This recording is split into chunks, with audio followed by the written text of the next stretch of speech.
Hello everybody, I am T. Vanitha from the Department of English. Now let us see the topic like an old proud king in a parable. So this poem, like an old proud king in a parable, was written by Arthur James Marshall Smith. He was a Canadian poet and an anthologist born on November 8, 1902.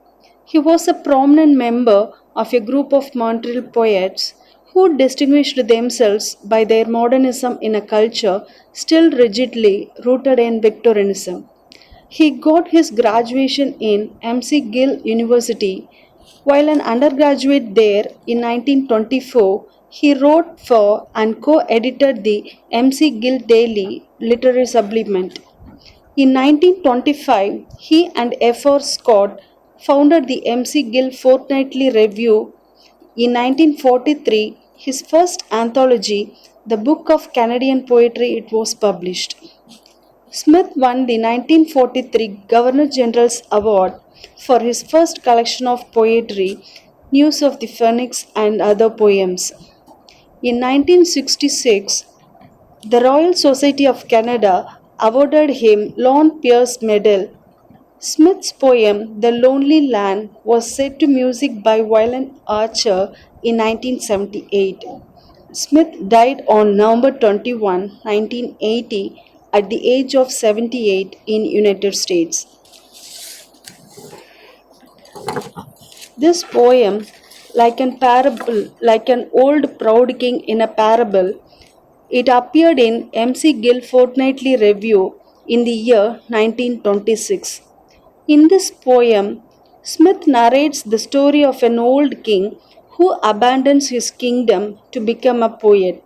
Smith breaks some of the old poetic conventions and brings novelty into the society.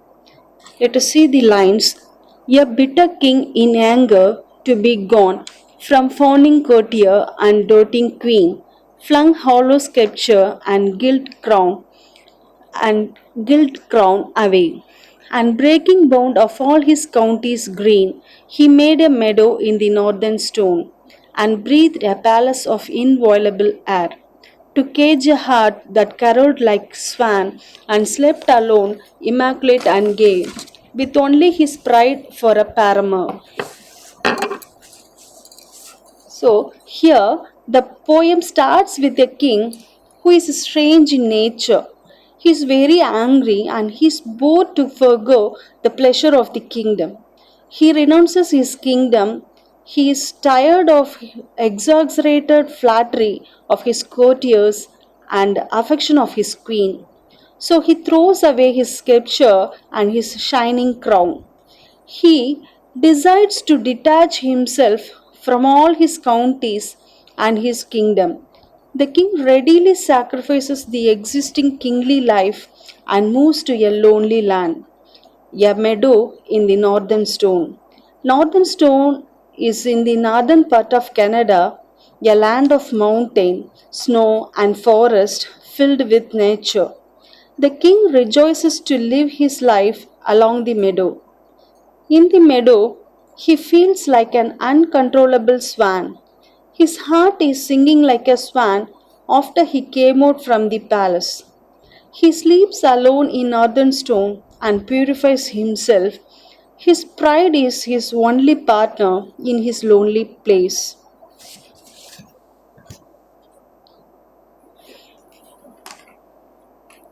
Now let us see the second stanza. Oh, who is that bitter king? It is not I. Let me, I beseech thee, further die from this fat royal life and lie as naked as a bridegroom by his bride, and let the girl be the cold goddess pride.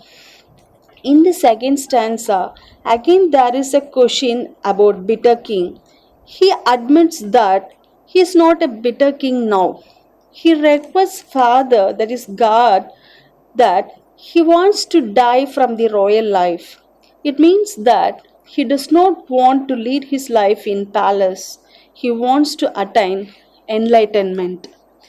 The poet speaks about bridegroom and bride. Bride here refers to intellect or renounce. Bridegroom refers to poet's mind. He leaves his palace and is searching for meaningful life. The new intellect purifies the poet. He renounces his materialistic life. The bitter king tosses away the worldly life and seeks the goddess of pride, that is intellectual.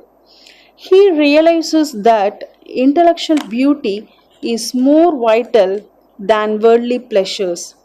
So the king decides to sing songs for the let us see the next stanza. And I will sing to the barren rock your difficult lonely music, heart like an old proud king in a parable. So the king he decides to sing for the barren rocks. Though it is difficult, he enjoys his loneliness. The poem again ends with the static line of the poem, like an old proud king in a parable.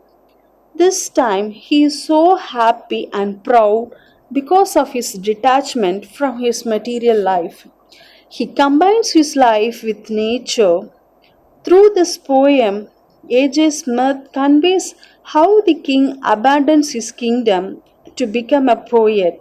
The central idea of this poem is intellectual beauty is noble. This poem also portrays A.J. Smith's poetic career. Thank you.